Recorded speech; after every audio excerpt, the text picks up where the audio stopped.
ये कहानी एक जंगली सोल्जर कैदी की है। एक ऐसा सोल्जर जो अपनी खूबसूरत कद-ओ-कामत के साथ साथ आम इंसान से भी कहीं ज्यादा एक अनजानी ताकत और जानवरों से भी ज्यादा पावरफुल आदमी क्रेविन की है, जो कि रशियन जेल में कैद है। शायद कैद है या यहाँ किसी मकसद से आया है। अपने सर फिरे रवैये, बदतरीन झगड़ालू अंदाज और मोहब्बत से दूर ये इंसान अपने आप में एक मिस्ट्री है। रशिया की जेल में जिम करते हुए कुछ लोगों ने इसे तंग करने की कोशिश की, जिस पे क्रेविन ने उन लोगों को मारा, जिस पर सोल्जर्स ने क्रेविन को बॉस सैम्योन के सामने पेश किया। सैम्योन बॉस के रूप में एक क्रिमिनल आदमी है, जो कि क्रेविन से उसकी जात के बारे में सवाल करता है कि तुम कौन हो और कहाँ से आए हो।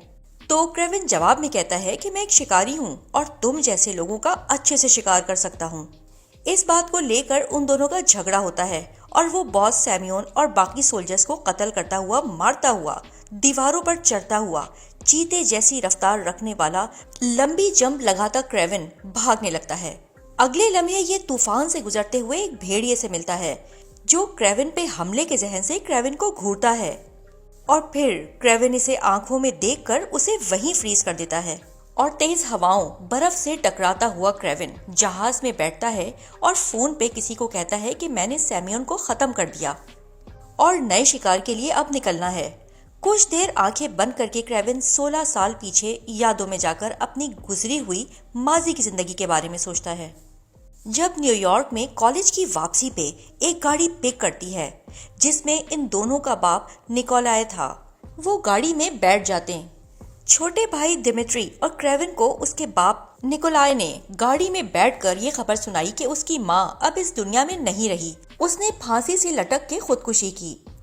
निकोलाय अपने दोनों बेटों के हमरा घर जाने के बजाय कॉलेज से सीधा जंगल पहुंचता है। वो दोनों भाइयों को एक अच्छा इंसान बनाने के बजाय शिकारी बनाना चाहता है। जैसे खुद क्रिमिनल होता है, वैसा ही उन्हें देखना चाहता है। ड्रग्स का कारोबार और जानवरों की खाल भेजता है। इसके अलावा भी स्मगलिंग और बड़े क्राइम्स में इसका नाम होता है। क्रेविन के सामने एक शेर आता है और निकोलाय उसे खत्म करने का हुक्म देता है। क्रेविन शेर का शिकार करते वक्त शेर की आंखों में देखकर रुक जाता है, जैसे कोई ताकत उसे मारने से रोक रही हो। इतने में निकोलाय शेर को गोली मार देता है और इस पर शेर को गुस्सा आता है और क्रेविन को घसीटकर जख्मी करता हुआ झाड़ियों में फेंक देता है। इतने में एक फैमिली जंगल से गुजरती है और उनके साथ एक बच्ची होती है। वो फैमिली से अलग होकर जंगल की तरफ जाती है, जहां उसे क्रेविन की जख्मी बॉडी मिलती है। वो अपनी जेब से एक शीशे की बोतल निकालती है और क्रेविन के मुंह में दवाई डाल देती है और वो शीशी और कार्ड, जिस पर शेर की तस्वीर नयान होती है, जेब में रख देती है और चुपचाप चली जाती है।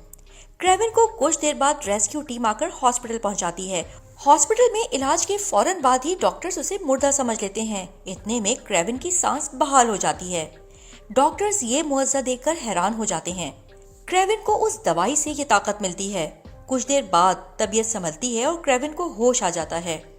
जब आंखें खोलता है तो सामने क्रेविन का भाई और बाप खड़े होते हैं। डॉक्टर्स की इजाजत के बगैर ही वो दोनों क्रेविन को घर ले आते हैं। क्रेविन घर पहुंचकर सामने दीवार पे लगी तस्वीर को देख के समझ जाता है कि वो शेर मारा गया है उसके बाप के हाथों। इस बात पे बाप बेटे का झगड़ा होता है कि शेर को क्यों मारा, और वो आधी रात को घर से निकल जाता है और कुछ सामान लेके, जिसमें वो दवाई और कार्ड भी था जिससे वो ठीक हुआ था। दिमित्री उसे रोकने की कोशिश करता है कि आप मुझे अकेला नहीं छोड़ सकते, जिस पर क्रेविन उसे बताता है कि मैं ज्यादा दूर नहीं जा रहा पागल, मैं अपने पुराने मकान में जा रहा हूँ, जहाँ माँ कभी हमारे साथ हुआ करती थी। इसके बाद वो वहाँ से निकल जाता है और अनजान रास्तों से गुजरता हुआ कश्ती के सहारे रशिया की किसी जगह पहुँचता है। अगले सीन में रास्ते में जंगली भैंसे भी आते हैं। ये देखकर क्रेविन बहुत डर जाता है, लेकिन वो बिना किसी नुकसान के गुजर जाते हैं। बल्कि एक भैंसा उसके सामने मुंजमद खड़ा रहता है, जैसे उसकी हिफाजत कर रहा हो। क्रेविन वहीं बसने लगता है और एक दिन उसे एक हिरन नजर आता है। क्रेविन हिरन के पीछे भागते हुए पहाड़ों पे चढ़ता, जंप करता, कभी दरख्तों पे चढ़ता, जिससे उसे अपनी ताकत का अंदाजा हो जाता है। एक दिन जंगल में कुछ शिकारी घुस आते हैं और शिकारी जानवरों का शिकार करते हैं और क्रेविन की आंखें ये सब देख लेती हैं। उसे बहुत गुस्सा आता है और वो एक एक करके शिकारियों को कत्ल कर देता है।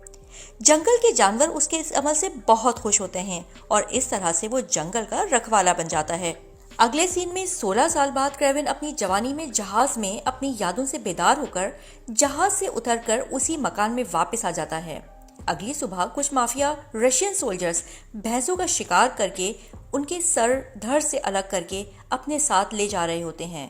क्रेविन उन पर हमला कर देता है और उन्हें रोकने की कोशिश करता है, मगर क्रेविन गाड़ियों के शीशे तोड़ता हुआ सबको मार देता है और जाते हुए डेंड्री के कार का नंबर प्लेट देख लेता है। अगले सीन में डेंड्री लंदन में ऑफिस पहुंचता है और क्रेविन को कुर्सी पे बैठा देखकर चौंक जाता है, जिस पर क्रेविन उसे बताता है कि तेरा बॉस मारा गया है और अब डेंड्री तेरी बारी है। और फिर एक क्रिमिनल्स की लिस्ट टेबल से उठाता है और कहता है कि ये क्रिमिनल्स की लिस्ट मैं अपने साथ ले जा रहा हूँ, और लिस्ट में से डेंड्री का नाम पेंसिल से काट कर उसे मार के उसकी लाश दरवाजे पे लटका कर निकल जाता है। अगले सीन में एक पुरवकार शख्सियत की मालिक क्लैप्सो नजर आती है। क्लैप्सो काफी बड़ी हो गई थी। ये वही कार्ड और दवाई वाली बच्ची थी जिसने क्रेविन की जंगल में जान बचाई थी और उसी ने जिंदगी दी थी और क्रेविन की मोहसिन भी थी। क्लैप्सो एक बड़ी वकील बन चुकी थी। मुजरिमों को सजा देना, इंसानियत का दिफा करना और हर इंसान को उसका हक दिलवाना उसका पेशा था। क्लैप्सो और क्रेविन की मुलाकात एक बड़े कब्रिस्तान में हुई, जहां क्लैप्सो की दोस्त का सिमेट्रो ने रेप करके उसका बेदर्दी से कत्ल किया था। वो उसे दफनाने आई थी। क्रेविन वो बचपन का कार्ड और दवाई क्लैप्सो को दिखाते हुए बताता है कि मैंने सिमेट्रो को मार दिया है। आपकी दोस्त का बदला पूरा हुआ, उसे इंसाफ मिल चुका है। क्लैप्सो ये सुनकर और वो कार्ड और दवाई देखकर हैरान रह जाती है और अगले सीन में अपनी तसल्ली के लिए लैपटॉप पे सारी रिसर्च करती है तो पता लगाती है। फिर उसे काफी रिसर्च करने के बाद पता चलता है कि माफिया और जराइम पेशा लोगों का कत्ल करने वाला कोई और नहीं बल्कि हंटर क्रेविन ही है। क्रेविन अगले दिन क्लैप्सो को किसी जगह मिलने बुलाता है। फिर उससे मिलने पर बताता है कि मैं मुजरिमों को कत्ल करता हूँ। इस पर क्लैप्सो कहती है कि तुम भी मुजरिम हो क्योंकि तुम इंसानियत का कत्ल करते हो, कानून अपने हाथ में लेते हो। क्रेविन मुस्कुराकर उसके हाथ में वही लिस्ट थमा देता है, मुजरिमों वाली, ये कहते हुए कि मुझे फर्क नहीं पड़ता कोई क्या समझता है, मुझे क्या सोचता है मेरे बारे में। जेल से रिहा होने वाले मुजरिमों का तुम बस मुझे पता बताती जाना, मैं मारता जाऊंगा, उनका किस्सा ही तमाम करता जाऊंगा। ना मुजरिम रहेंगे और ना जुर्म रहेगा। अगले सीन में राइनो क्रिमिनल को दिखाते हैं जिसे खबर मिलती है कि सिमेट्रो मारा गया है, जिस पे राइनो बहुत खुश होता है और अगले ही सीन में अपने बंदे लेके राइनो सिमेट्रो के अड्डे पे पहुंचता है, ये सोच के कि अब हमें सिमेट्रो के बंदों से हाथ मिलाना चाहिए ताकि वो राइनो का धंधा खराब ना करें और उसके काले धंधे में रुकावट ना बने। राइनो सिमेट्रो के असिस्टेंट मोरेस से दोस्ती का हाथ बढ़ाता है और उनके लोग गोलियों से राइनो पर हमला कर देते हैं। राइनो पर गोलियां असर नहीं करती क्योंकि उसके जिस्म में एक खास किस्म की दवाई डाली जाती थी, जिसकी वजह से राइनो पर कोई भी वार असर नहीं करता था। राइनो खड़ा होकर गोलियां निकाल लेता है और राइनो के बंदे मॉरिस के बंदों को खत्म कर देते हैं। मॉरिस डर की वजह से राइनो से हाथ मिला लेता है। अगले सीन में निकोलाई के बारे में मॉरिस उससे मिलने जाता है, इस बात से अनजान कि निकोलाई सब जानता है कि मॉरिस ने राइनो के साथ हाथ मिला लिया है और अब वो उसके लिए काम करता है। निकोलाई पे हमला होते ही निकोलाई के बंदे राइनो के बंदों को मार देते हैं। निकोलाई को उसके अड्डे पे मार गिराना इतना आसान नहीं था। राइनो को खबर मिलने पर दुख होता है। वो चीखने लगता है कि अचानक उसका एक असिस्टेंट पेन ड्राइव हाथ में थमा देता है जिसमें क्रेविन की सिमेट्रो को मारने की वीडियो थी। अगले सीन में क्रेविन दीवारों पर चढ़ता हुआ अपने घर में अपने छोटे भाई डिमिट्री को उसकी सालगिरह की मुबारकबाद देने आता है। वो दीवारों पे चढ़ता हुआ घर के अंदर दाखिल होता है। क्रेविन अपने भाई से बहुत मोहब्बत करता है और वो बार में जाके सेलिब्रेट करते हैं, जहां इनका बाप निकोलाई भी आ जाता है और एहसास दिलाने की कोशिश करता है कि क्रेविन, हम सब साथ हैं, हम एक हैं। इस बात का क्रेविन पर कोई असर नहीं होता। ज्यादा ड्रिंक करने के बाद क्रेविन डिमिट्री को कमरे में छोड़ के सोने चला जाता है। डिमिट्री भाई को रुकने का बोलता है और वो रुक जाता है। सोफे पे नींद का आदी ना होने की वजह से वो बाहर दरख्त के नीचे सो जाता है। सुबह जब वो वापस भाई के कमरे में आता है तो भाई गायब होता है। आवाज से पता चलता है कि लोग डिमिट्री को किडनैप करके ले जा रहे हैं। उनकी गाड़ियों पे हमला करता, रोकता, लेकिन वो हेलीकॉप्टर के जरिए निकल जाते हैं। क्रेविन क्लैप्सो से मिलकर उसे बताता है कि मेरे भाई को किडनैप कर लिया है और वो टर्किश जबान बोल रहे थे।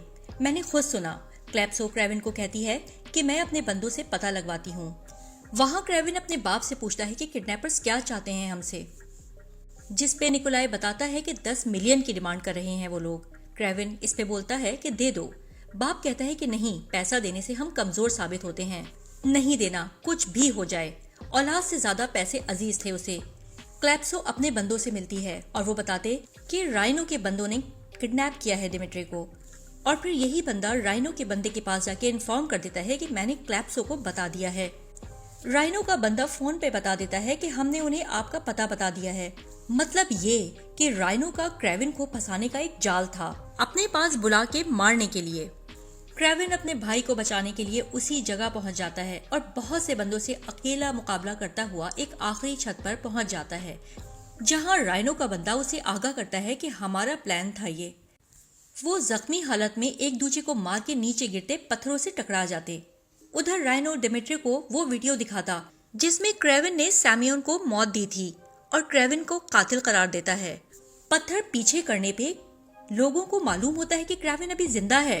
वो उन्हें मार के निकल जाता है और क्लैप्सो को भी निकल जाने का बोलता है और बताता है कि ये सब प्लान था, तुम्हें भी मारने पहुंच रहे हैं ये दोनों जहाज से जंगल पहुंचते हैं।